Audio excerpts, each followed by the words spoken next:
যশোরের ঝিকরগাছায় ৪৫ বছর বয়সী এক নারীকে খুঁটির সাথে বেঁধে মাথার চুল কেটে দিয়ে এবং মুখে কালি মেখে নির্যাতন করা হয়েছে।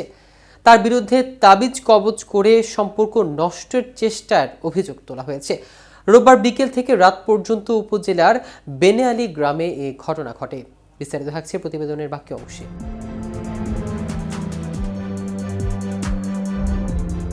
উক্ত ঘটনায় করা মামলায় ৪ জনকে গ্রেফতার করেছে পুলিশ। গ্রেফতার ব্যক্তিরা হলেন ঝিকরগাছা উপজেলার বনেআলী গ্রামের শিমুল হোসেন, রনি বেগম, পদ্মপুকুর গ্রামের শারমিন আক্তার রুমি ও রহিমা বেগম।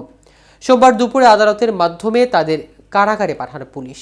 নির্যাতনের ঘটনায় ১ মিনিট ৪০ সেকেন্ডের একটি ভিডিও ফেসবুকে ছড়িয়ে পড়েছে। ভিডিওতে দেখা যায় ওই নারীর ২ হাত চিপমোড়া করে লোহার খুঁটির সাথে বাঁধা, তাকে ঘিরে উৎসুক লোকজনের ভিড়।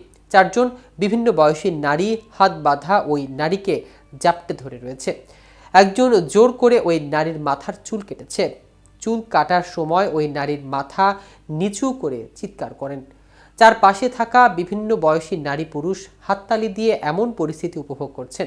মুঠোফোনে সেই দৃশ্য কেউ কেউ ভিডিও করছেন। ঝিকরগাছা থানার ভারপ্রাপ্ত কর্মকর্তা মোহাম্মদ বাবলুর রহমান খান বলেন, তাবিজ কবজ করে সম্পর্ক নষ্টের চেষ্টার অভিযোগ তুলে ওই নারীকে নির্যাতন করা হয়েছে। পরে এই ঘটনায় ভুক্তভোগী ওই নারী বাদী হয়ে থানায় মামলা করেন। মামলার পর এজাহার মুক্ত ৪ আসামিকে গ্রেফতার করে আদালতের মাধ্যমে কারাগারে পাঠানো হয়েছে।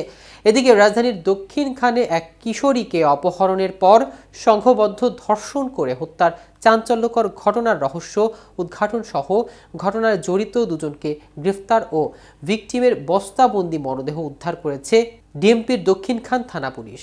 গত ৩০ জানুয়ারি গাজীপুরের শ্রীপুর থানা এলাকার সাঁড়াশি অভিযান পরিচালনা করে তাদের গ্রেফতার করা হয়। সোমবার ডিএমপির মিডিয়া অ্যান্ড পাবলিক রিলেশনস বিভাগের উপপুলিশ কমিশনার মোহাম্মদ তালিবুর রহমান এই তথ্য নিশ্চিত করেছেন। দক্ষিণখান থানা সূত্রে জানা যায়, গত ১৬ জানুয়ারি নিজ বাসা থেকে বের হওয়ার পর ১৩ বছর বয়সী ৮ম শ্রেণীর শিক্ষার্থী নিখোঁজ হয়। পরে এ সংক্রান্ত ১৯ জানুয়ারি দক্ষিণখান থানায় একটি জিডি করে নিখোঁজের পরিবার। পরবর্তীতে তিনি স্থানীয় লোকজনের সহায়তায় জানতে পারেন ১৬ জানুয়ারি বিকেলে দক্ষিণখানের জয়নাল মার্কেটের সামনে থেকে কয়েকজন মিলে কিশোরীকে একটি প্রাইভেট কারে উঠিয়ে অপহরণ করে নিয়ে গেছে। এর পরিপ্রেক্ষিতে ২৭ জানুয়ারি দক্ষিণখান থানার একটি অপহরণের মামলা করেন তিনি। থানা সূত্রে আরও জানা যায়, মামলাটি তদন্তকালে কিশোরীর মোবাইল নম্বরের সূত্র ধরে তথ্য ও প্রযুক্তির সহায়তায় গত ৩০ জানুয়ারি রবিন হোসেন ও রাব্বি মৃধাকে গাজীপুরের শ্রীপুর থানা এলাকায় অভিযান পরিচালনা করে গ্রেফতার করে দক্ষিণখান থানা পুলিশ। গত ৩১ জানুয়ারি গ্রেফতারের জিজ্ঞাসাবাদের জন্য রিমান্ডে আবেদন করলে আদালত ২ দিনের রিমান্ড মঞ্জুর করেন। পুলিশ রিমান্ডে গ্রেফতারদের ওই ঘটনার বিষয়ে ব্যাপক জিজ্ঞাসাবাদ করে প্রাপ্ত তথ্যের ভিত্তিতে গতকাল সকালে হাতিরঝিল এলাকার রাস্তার ঢাল থেকে ওই কিশোরীর বস্তাবন্দি মরদেহ উদ্ধার করা হয়। থানা সূত্রে আরও জানা যায়, কিশোরীকে হত্যার দায় স্বীকার করে রোববার আদালতে ফৌজদারি কার্যবিধির ১৬৪ ধারার জবানবন্দি দিয়েছেন গ্রেফতার রবিন হোসেন ও রাব্বি মৃধা। জবানবন্দিতে তারা বলেন, ঘটনার দিন তারা ভিকটিমকে ফাঁদে ফেলে মহাখালীর একটি বাসায় নিয়ে যায়।